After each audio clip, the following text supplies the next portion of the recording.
Bonjour tout le monde, bienvenue à la deuxième partie de notre parcours sur l'interférence qui va porter spécifiquement aujourd'hui sur les couches minces.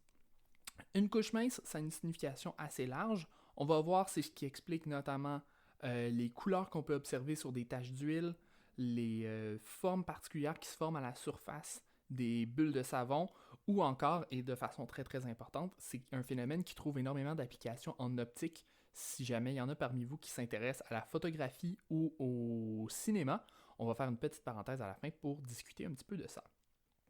Vous pourrez noter qu'en même temps que la vidéo que vous êtes en train d'écouter, j'ai déposé les diapositives correspondant aux résolutions d'exercices dans notre cahier de notes de cours. Donc vous pourrez aller regarder à cet endroit-là si jamais il y a des problèmes avec lesquels vous avez eu davantage de difficultés. Je crois qu'ils sont tous là. Si jamais il y a certains exercices avec lesquels vous avez de la difficulté, dont la résolution n'est pas là, ou pour lesquels vous ne comprenez pas bien la résolution, n'hésitez pas à m'écrire, on pourra regarder ça ensemble. Avant de poursuivre, je vous inviterai aussi à aller lire dans votre manuel à la section 6.5, un petit peu sur le même mode que ce qu'on avait fait lors de la dernière vidéo sur l'interférence, juste pour se donner une idée du sujet. Pas besoin de tout comprendre, passez rapidement au travers, on se retrouve tout de suite après pour un petit peu plus d'explications. Avant d'entrer dans le vif du sujet, une petite note pour ce qui est de l'approche un petit peu plus historique qu'on avait jusqu'à présent. Je vais considérer à partir de maintenant que l'expérience de Young qu'on a vue au début de la semaine vient vraiment mettre le dernier clou dans la théorie corpusculaire. À partir du moment où on a vu cette expérience-là, je crois que n'importe qui aurait encore des questions qui serait pas certain de quelle théorie aborder devrait avoir été convaincu par l'expérience. En plus, d'un point de vue historique, il y avait quand même d'autres éléments qui venaient contribuer au fait qu'on était passablement certain à partir de ce moment-là de l'existence de la lumière en tant qu'onde plutôt qu'en tant que particule. Notamment, pour ça, on parle du modèle de Maxwell, que vous avez probablement déjà vu en NYB. Les équations de Maxwell venaient faire une théorie d'ensemble de l'électromagnétisme dans laquelle on avait une prévision qui était qu'il pouvait exister des ondes électromagnétiques dont la vitesse de propagation serait exactement la même chose que ce qu'on connaissait comme étant la vitesse de la lumière. Donc, tout ça mis ensemble, les résultats de Maxwell plus l'expérience de Young, ça nous fait un support suffisant pour vraiment être certain maintenant que la lumière est une onde. On va faire certaines approches qui sont un petit peu plus anachronistiques. Dans certaines questions que vous allez voir dans les notes de cours, on va prendre pour acquis que vous connaissez les valeurs de certaines longueurs d'onde pour être en mesure de résoudre. Donc, n'hésitez pas à aller fouiller un petit peu dans votre cahier. Généralement, c'est des informations qui se trouvent dans la section 4, mais lorsqu'on vous parle de valeurs de longueur d'onde, lorsqu'on vous parle de spectre visible, spectre infrarouge, spectre ultraviolet, c'est des valeurs que vous pouvez facilement trouver dans la section 4 de vos notes de votre manuel. On peut maintenant entrer dans le vif du sujet pour parler des couches minces. En comparaison à l'expérience de Young, on a une première différence qui est assez flagrante. Dans l'expérience des fentes de Young, on avait deux sources distinctes. Deux sources qui étaient créées à partir d'une source originale. Donc les sources qui étaient nos deux fentes étaient illuminées par le même faisceau ou la même source ponctuelle. Mais on avait tout de même deux sources ponctuelles qui venaient interagir à un point. Dans les prochaines sections, on va considérer plutôt qu'on a une seule source avec un rayon incident, et le rayon incident va généralement être séparé en plusieurs par un quelconque processus. Dans la section spécifique des couches minces, il va y avoir deux phénomènes qui vont être très importants à comprendre. Le premier, ça va être la réflexion, le principe de réflexion versus transmission, le fait que lorsqu'on arrive à une interface, on va avoir les deux qui vont se produire en tout temps. L'autre partie, c'est la théorie qu'on connaît déjà sur l'interférence, l'idée selon laquelle, lorsqu'on a deux ondes qui se superposent, on va observer une interférence. Donc, voyons voir maintenant un petit peu plus en détail qu'est-ce qui arrive lorsqu'on a une couche mince devant nous. On va pouvoir s'intéresser à différentes situations, on va pouvoir s'intéresser au moment où on a une réflexion ou au moment où on a une transmission, et comme dans l'expérience des fentes de Young, il va y avoir des moments où on va avoir des interférences constructives et des moments où on va avoir des interférences destructives. On va s'intéresser pour l'instant à la lumière d'une seule longueur d'onde. J'ai une longueur d'onde incidente ici, et j'ai un seul faisceau qui arrive. Évidemment, en réalité, je vais toujours en avoir plein qui vont arriver parallèles les uns aux autres, mais on va commencer par s'intéresser à un seul rayon. Si ce rayon-là a un certain angle d'incidence, il va avoir à chaque fois qu'il arrive à une interface, une partie de mon énergie qui va être transmise. Prenons ça, mettons ça d'une autre couleur. Rendu dans un nouveau matériau, je vais avoir une partie de mon onde ici qui va être transmise. Et je vais avoir une partie de mon onde qui, elle, va être réfléchie.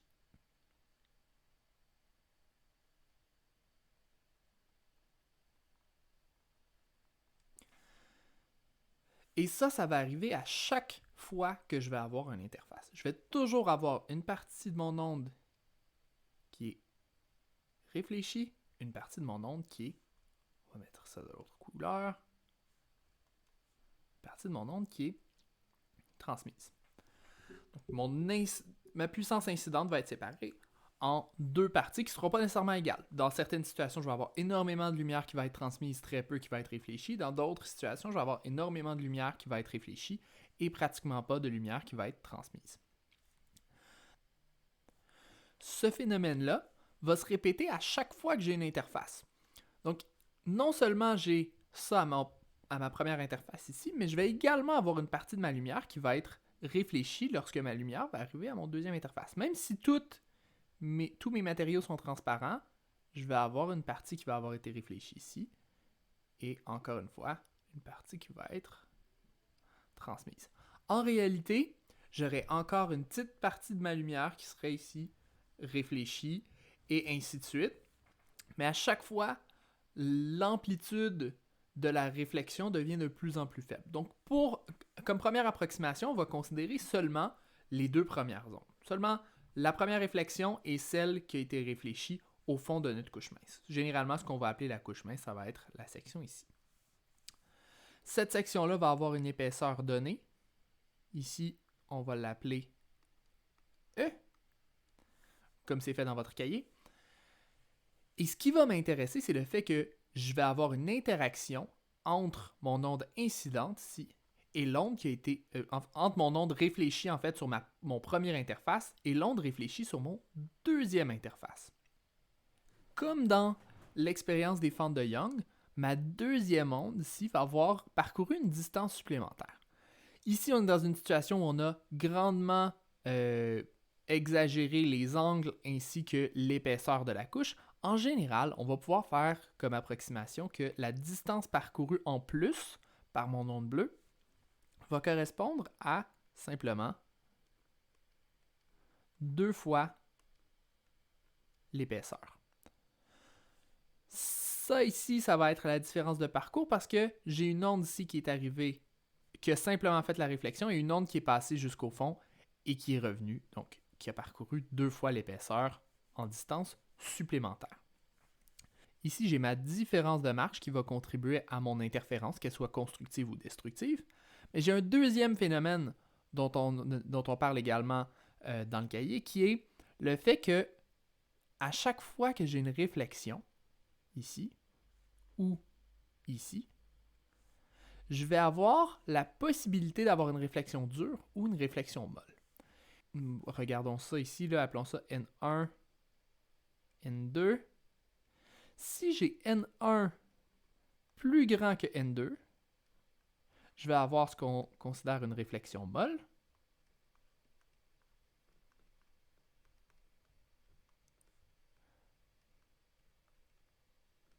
Et si j'ai N1 plus petit que N2, je vais avoir ce qu'on appelle une réflexion dure.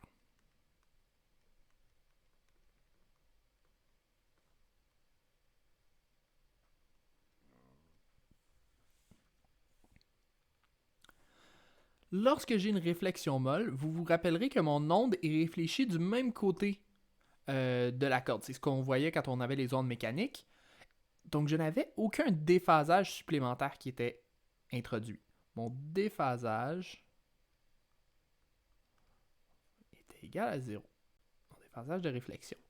Lorsque j'avais une réflexion dure, par contre, si je terminais sur un maximum, mon onde réfléchie, elle allait partir sur un minimum.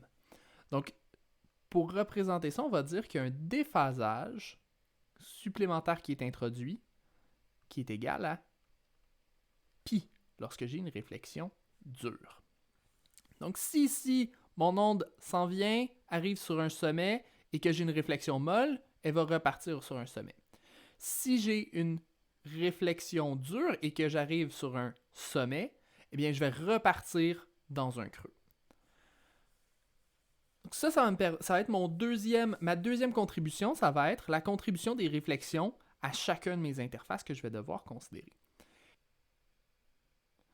On se rappelle que notre condition pour avoir une interférence constructive ou destructive va toujours dépendre de ma différence de phase totale. Et d'autant plus qu'ici, on a deux contributions différentes. On va avoir la contribution de notre réflexion et la contribution de notre différence de marche. On va vouloir généralement passer par la différence de phase totale. On ne pourra pas simplement considérer des longueurs ou simplement considérer le temps de parcours. Il va vraiment falloir tout remettre ça en angle à la fin. Et ici, j'ai deux contributions, comme je disais. On a la différence de phase reliée à la différence de marche.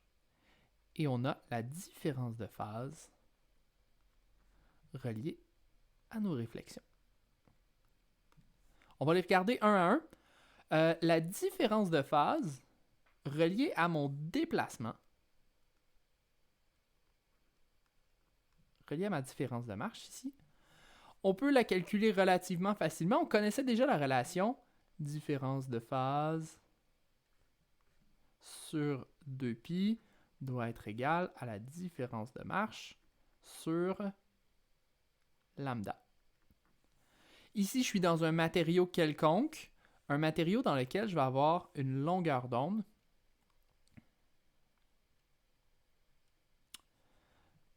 correspondant à mon deuxième indice de réfraction. Généralement, lorsqu'on regarde des couches minces, à l'extérieur de ma couche mince, ça va être de l'air. Donc, si on suit la nomenclature de votre cahier, on appelle la longueur d'onde ici lambda n, et ici, on avait lambda 0 à l'extérieur. Donc, si ici, je considère que j'ai lambda n, ben c'est cette longueur d'onde-là qui va correspondre à mon déphasage, parce que mon déphasage est créé dans ce matériau-là. Ici, je vais pouvoir isoler ma différence de phase, c'est ça que je veux avoir ultimement. Donc, ma différence de phase due à la différence de marche va être égale à, je peux remplacer la valeur de de delta parce que je connais, 2 fois l'épaisseur divisé par la longueur d'onde dans le matériau fois 2π. Je vais pouvoir combiner mes termes ici. Il y a une dernière étape également que je vais vouloir considérer et ça va être par rapport à ma longueur d'onde dans le matériau. Parce que ça ici, c'est généralement pas une valeur qui est connue. Ce qu'on va connaître généralement, c'est la longueur d'onde incidente et l'indice de réfraction du milieu. Donc, comment est-ce que je peux retrouver ma longueur d'onde ici en fonction de la longueur d'onde de départ et de mon indice de réfraction? On a simplement à partir de la définition de mon indice de réfraction. On va se faire une petite parenthèse ici. C'est un calcul tout simple. Donc, pour calculer n, lambda n, on part de notre indice de réfraction. Je sais que n, c'est la vitesse de la lumière divisée par la vitesse de la lumière dans le matériau qui m'intéresse. La vitesse de la lumière, c'est toujours lambda. Ici, c'est la vitesse de la lumière dans le vide. Donc, lambda 0, la longueur d'onde dans le vide, fois la fréquence divisé par lambda, la longueur d'onde dans le matériau, fois la fréquence. Lorsque j'ai une réfraction, ma fréquence n'est pas changée, c'est uniquement ma longueur d'onde qui va être affectée. Donc ça ici et ça ici, ça va s'éliminer entre eux. Et je vais toujours avoir la relation que lambda n la longueur d'onde dans le matériau va être égale à la longueur d'onde dans le vide divisé par l'indice de réfraction. Donc, je peux finalement venir remplacer ça si je veux ici. Je pourrais faire le calcul à part, peu importe. Je vais tout mettre ici dans mon équation. Déphasage en fonction de D va être égal à 4 pi fois E fois mon indice de réfraction divisé par la longueur d'onde dans le vide. Donc, tout dépendant quelle valeur va m'avoir été donnée, je vais utiliser l'équation appropriée. Ça ici, ça me complète l'un de mes deux termes.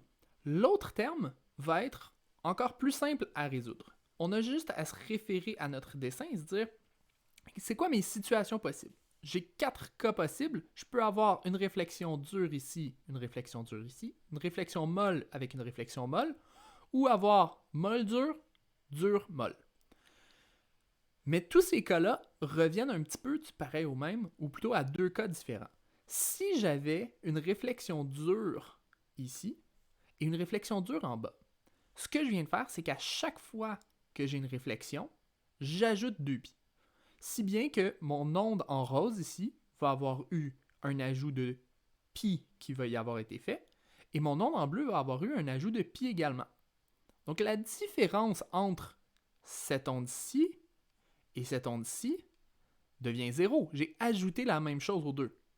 Si j'ai d'autre part une réflexion molle à chaque fois, mais ça veut dire que ma réflexion ici va m'avoir ajouté 0 et la réflexion en bas va m'avoir ajouté 0. J'ai encore une différence de phase qui va être égale à 0 si j'ai deux réflexions molles.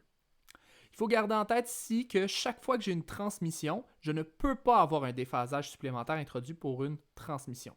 Donc, quand mon onde passe d'ici à ici, je n'ai pas d'ajout de phase. Quand mon onde passe d'ici à ici, je n'aurai pas d'ajout de phase non plus. Les deux autres cas qui peuvent subvenir, c'est si ici, j'ai une différence de phase de π, donc si j'ai une réflexion dure en haut, mon autre onde est transmise, pas de différence de phase. Si j'ai une réflexion molle en bas, je n'aurai pas d'ajout, si bien qu'à la fin, cette onde-ci va avoir eu un ajout de plus π, alors que la deuxième n'en aura pas eu. J'ai une différence de π qui s'ajoute. Et vice-versa, si jamais j'avais uniquement un ajout sur mon onde en bas et pas sur celle d'en haut. En réalité ici, si j'avais un ajout ici et pas ici, ça veut dire que ma deuxième onde aurait un retard de π, mais dans les deux cas, c'est une inversion. Ça ne changera pas vraiment le résultat. On aura deux cas possibles donc pour le déphasage dû à la réflexion. Et ça va être, on va appeler ça delta phi r, va être égal à 0 si on a deux réflexions dures ou deux réflexions molles. Et on va avoir égal à π si on a une réflexion dure avec une réflexion molle ou une réflexion molle avec une réflexion dure. Donc, en plus, ce qui est intéressant ici, c'est que l'ordre n'aura pas d'importance. Si vous êtes capable d'identifier le fait que vous avez une réflexion dure sur une des surfaces et une réflexion molle sur l'autre, vous aurez nécessairement un déphasage de π. Et donc, ça me donne comme ça ma formule pour l'interférence, la différence de phase totale.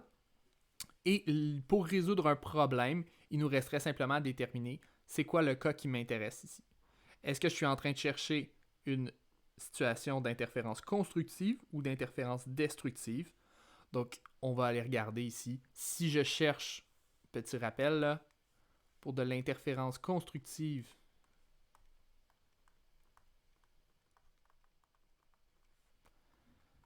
je cherche à avoir un déphasage total qui est égal à une constante fois 2π. Et si je veux avoir de l'interférence destructive, je vais chercher à avoir un déphasage total, un nombre impair de fois π. Donc fois 2π. Et là, ça va vraiment dépendre de la situation. Donc, si on vous demande, par exemple, de créer une couche anti-reflet, qui est une des applications principales de ce genre de problème-là, bien, si je veux avoir une couche anti-reflet, je veux limiter la quantité de reflets que je vais avoir ici. Je vais vouloir que les deux soient en interférence destructive. Donc, je vais choisir que mon déphasage total soit égal à m plus 2π, m plus 1/2 fois 2π, égal à tous les paramètres qu'il y a là. Et là, je peux venir ajuster, voir par exemple quelle longueur d'onde aurait une interférence destructive, ou encore regarder pour quelle épaisseur je pourrais avoir une interférence destructive pour une longueur d'onde donnée. Les trois principaux paramètres qui vont interagir l'un avec l'autre ici, ça va toujours être mon indice ma longueur d'onde, l'indice de réfraction de mon matériau et l'épaisseur de la couche. La dernière situation très analogue qu'on pourrait avoir, c'est si on s'intéressait, plutôt que s'intéresser à la réflexion, si on s'intéressait à la transmission. Et vous allez voir, le principe est pratiquement le même. Si vous avez bien suivi jusqu'à présent, ça devrait être très simple. Vous avez toujours vos deux mêmes interfaces avec la même onde incidente ici. Mais cette fois-ci, plutôt que de m'intéresser à ce qui se passe ici, je vais m'intéresser à ce qui se passe en dessous. Donc, je vais dire ici, j'ai une onde qui est transmise et une onde qui est encore transmise. Et je vais regarder qu'est-ce qui se passe quand je compare l'onde transmise ici avec une deuxième onde qui aurait été réfléchie deux fois ici. Qui aurait été réfléchie à une première interface, réfléchie à une deuxième interface et qui ressort. Donc, je veux comparer ici mon onde en mauve avec mon onde en bleu. Je vais refaire les mêmes étapes. Je vais encore avoir une différence de parcours qui correspond à 2 fois l'épaisseur. La seule différence majeure que je vais avoir, c'est quand je vais venir comparer mes réflexions-transmissions. Ici, mon onde en rose va avoir eu aucune différence de phase. Il n'y a pas de situation où je peux avoir une différence de phase. Et je vais simplement avoir ici une seule réflexion. Donc, mon paramètre ici, qui était le delta phi de réflexion, va être 0 ou pi, suivant si ici j'ai une réflexion dure ou une réflexion molle. C'est la seule grosse différence qu'on va avoir dans cette situation-ci.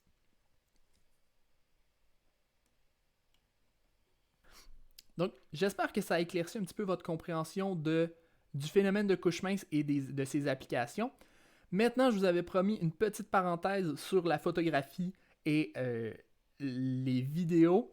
Je vous indique tout de suite, là, ce dont je parle en ce moment ne sera définitivement pas dans le quiz de vendredi, c'est vraiment pour votre culture personnelle. Mais on a discuté un petit peu de couches anti-reflet. Et une des principales applications de ces couches-là, c'est dans des matériaux d'optique. Donc, notamment, les caméras sont un des endroits où on veut généralement minimiser la quantité de lumière qui est réfléchie, parce que si on a un appareil photo, par exemple, professionnel, on va souvent avoir des systèmes de lentilles qui contiennent plusieurs éléments, jusqu'à une dizaine, une douzaine de lentilles, une à la suite de l'autre. Si dans chacune de ces lentilles-là, je perds environ 5% de la lumière, ben, à la fin, je vais peut-être me retrouver à avoir perdu 25% de l'intensité lumineuse que j'avais au départ. Pour régler ce type de problème-là, on va avoir des enduits anti-reflets, et il y a une particularité que ça vient régler aussi. Un autre problème que ça vient régler, c'est le fait que lorsque j'ai de la réflexion à l'intérieur de mon système de lentilles, ben, cette réflexion-là peut ultimement revenir sur mon capteur et venir me faire des déformations, qui n'est pas ce que je souhaite. Et un des effets qui revient souvent, c'est l'effet de, en anglais, ils appellent ça des lens flare. Et vous en avez certainement déjà vu. En voici un exemple. Donc ici, c'est un effet de lentille qui se produit lorsque j'ai de la réflexion dans mon système de lentilles, lorsque je passe un projecteur en face de ma lentille. Dans certaines circonstances, on peut le vouloir, ça fait un effet artistique souhaitable, Mais dans plusieurs autres applications, si on l'a dans une photo en contexte comme ici, ben, ça peut devenir nuisible lorsque j'ai des effets comme ça de lumière, que ma lumière provenant de mes sources se retrouve répartie partout. Ça me fait perdre mes contrastes, ça me fait perdre la définition de mon image. C'est pas quelque chose que j'apprécie. Donc pour régler ce problème-là, on applique des couches anti-reflet sur chacun des éléments, sur chacune des lentilles, et on peut même combiner de cette façon-là parce que, comme on a vu, notre couche anti-reflet fonctionne pour une longueur d'onde en particulier. Si je change de longueur d'onde, je n'aurai pas une interférence nécessairement qui va être destructive. Donc souvent, ce qu'on faisait, c'est si on avait une seule couche anti-reflet, on va la mettre dans le milieu de notre spectre et on va avoir une couche qui est très efficace au centre, généralement aux environs du vert, là, si on est dans le domaine visible, et un peu moins efficace dans les autres fréquences.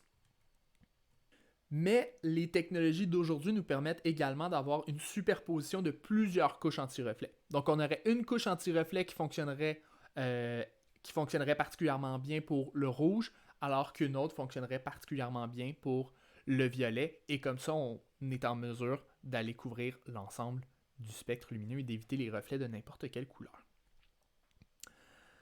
Mais comme n'importe quoi, cette technologie-là est devenue très très bonne, si bien que des personnes se sont mis à s'ennuyer des effets de lentilles.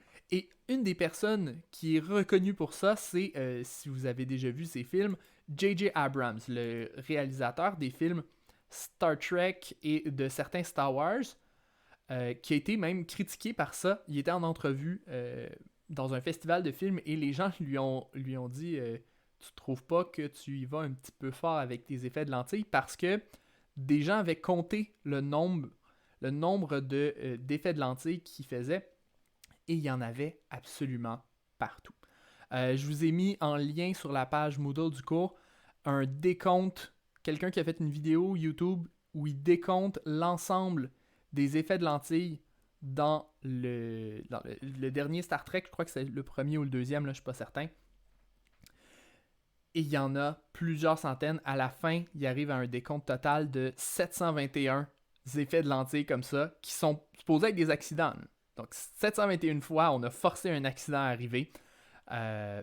Donc apparemment, quand on a un problème qu'on n'est pas capable de régler, c'est un problème. Si on est capable de le régler, mais qu'on le fait quand même, ça devient tout simplement un effet artistique.